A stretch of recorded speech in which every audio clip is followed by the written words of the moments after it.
Il a servi pas mal de bouc émissaire, donc c'est l'image du loup, elle est liée, comme c'était un compétiteur par rapport à l'homme, donc en allant rapidement, là c'est sûr qu'il a servi pas mal de bouc émissaire pour des tas de raisons. En plus, bon, il était compétiteur, il est rapidement, enfin, il est passé d'un moment où on vantait ses qualités de chasseur, dont les hommes voulaient s'en imprégner, à animal à détruire parce que par rapport aux élevages, par rapport aussi, par rapport là. Et c'est une image qu'on voulait démystifier un petit peu du loup qui attaque, puis on fait des attaques de loups répertoriées de façon, que ce soit en Europe ou en Amérique du Nord, répertoriées de façon, je veux dire, scientifique, il n'y en a pas, il y en a vraiment très très peu là. L'objectif, c'est pas simplement de voir des loups, là, mais c'est de voir des loups, d'en apprendre sur eux, et puis d'avoir la chance d'essayer de les voir, de voir des comportements qui soient ceux qu'on pourrait voir en milieu naturel. C'est pour ça que les enclos sont grands, que la forêt dessus, c'est pas une forêt qui a été réaménagée, mais c'était la forêt, c'est la forêt comme elle était, à état naturel. On a simplement clôturé des bouts de forêt pour mettre les loups à l'intérieur. On va les nourrir 3 ou 4 fois par semaine, pour, comme ça arriverait s'ils chassaient. Là. Mais sinon, les enclos, c'est d'un côté, ça nous permet d'être sûr de pouvoir voir des loups, mais c'est leur territoire, c'est-à-dire on rentre le moins possible dedans. L'objectif, c'est que ça soit leur territoire. La clôture empêche les loups de sortir, même s'ils ne cherchent pas à sortir, mais surtout elle empêche les personnes de rentrer, donc ils savent que c'est leur territoire. En milieu naturel, des loups qui ne supportent plus ou qui veulent s'émanciper vont sortir de la meute et puis créer, d'abord être tout seul et puis créer leur propre meute. Mais là, c'est pas possible. Donc c'est la deuxième style d'intervention qu'on peut avoir nous au niveau des loups, c'est de faire cette sortie-là au niveau ou des bébés pour pas qu'il y en ait trop, ou de surveiller au niveau des jeunes adultes qui ne seraient pas adaptés ou qui ne supporteraient plus la meute, donc de pouvoir les replacer ailleurs.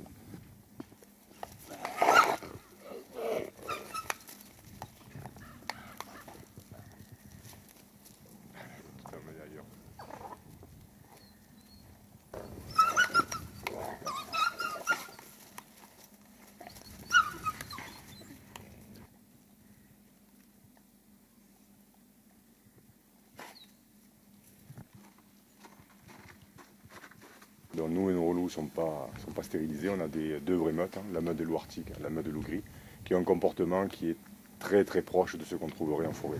Donc quand on fait des visites et qu'on explique aux personnes comment vit une meute de loup, l'intérêt c'est ça, c'est de pouvoir après pouvoir voir les comportements en forêt, dans le coin de la forêt qui leur est réservé. Là. Le principe c'est ça, c'est que on n'est pas un parc zoologique. Un centre d'observation et d'interprétation de la faune centré nous uniquement sur les loups. Donc on a recréé 2 écosystèmes où les loups sont en semi-liberté. On les nourrit de viande pour qu'on retrouve les comportements au niveau, que ce soit de la reproduction, au niveau du partage de nourriture. La hiérarchie dans la meute, là on le voit très très bien. Là. Et l'intérêt c'est ça, c'est qu'au niveau des visiteurs, c'est de bien l'explication. On ne voit pas obligatoirement dans la première heure tous les comportements, là, mais comme sur le principe du parc, c'est d'y passer suffisamment de temps. C'est pour ça qu'on a des hébergements dedans. Et puis autour, l'idée c'est de pouvoir voir après. Une fois qu'on a eu un peu d'explication, d'avoir la chance de pouvoir voir. Et on voit les loups différemment une fois que tu as eu une visite guidée. Est-ce qu'il y a des heures où ils sont plus actifs, où il y a plus de chances qu'on en voit? Plutôt le soir, mais c'est surtout après de se poser puis de venir régulièrement. Là. Tu vois, des gens qui sont dans les hébergements, on a des personnes qui en venant tous les jours, 1 heure le matin, 1 heure le soir, après petit à petit, il y a loup qui s'approche. Parce qu'en fait, on a l'impression qu'on ne les a pas vus là, mais ils savent qui est là, qui est venu. Et quand ils viennent régulièrement, petit à petit, en fait, ils vont décider de se laisser approcher ou pas. Là. En fait, ils vont s'approcher que s'ils ont envie. Là. Tous nos loups sont nés en captivité. On n'a pas le droit d'aller chercher des animaux à l'extérieur. Éventuellement, en travaillant avec les agents de conservation, s'il y avait un loup blessé ou autre, le problème c'est qu'on ne pourrait pas l'introduire dans une meute parce que chaque meute, quand on parlait des hurlements des loups, parce que si vous restez un petit peu, puis en fin de journée, c'est vrai qu'en ce moment ils hurlent beaucoup. Là. L'hurlement, comme on l'expliquait, c'est un mode de communication intra-meute, donc de cohésion au niveau de la meute, comme on a entendu les chiens hurler tout à l'heure, et puis aussi intermeute, donc prévenir une meute, ils n'accepteront pas des adultes au niveau de leur territoire. Ils vont défendre leur territoire parce qu'en fait, le fait de défendre leur territoire, c'est qu'ils défendent le gibier aussi qui s'y trouve dedans. Donc on ne pourrait pas incorporer des loups adultes dedans.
Je pense que l'intérêt de venir voir, c'est d'y passer du temps, c'est de passer quelques heures, éventuellement d'y passer la soirée et la nuit. C'est pour ça qu'on a des hébergements à l'intérieur. Bon, on en a proche du parc, mais où on les entend hurler très souvent. Mais là, on est passé sur des hébergements qui sont entre les deux enclos, donc qui nous permettent, quand on dort dans le parc, on n'est pas à l'intérieur des enclos, on est entre les deux, mais ça nous permet de pouvoir augmenter les chances d'observation et puis surtout d'être entre les quand on prend son repas ou quand on dort, bon, on a une vue sur les deux meutes, donc ça permet d'augmenter pas son intégration, mais son rapprochement par rapport au loup.